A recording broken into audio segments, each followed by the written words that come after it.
डिझेलचं टँकरच आहे राव.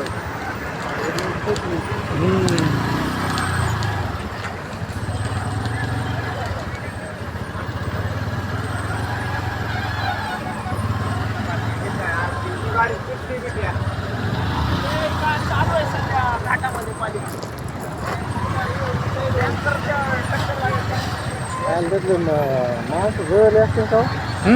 हा मग भोगा झाला असं. वेगळं सरण लावायची गरज नाही काही. एका इथपर्यंत हे झालं होतं वाटतं. डोंगर सगळा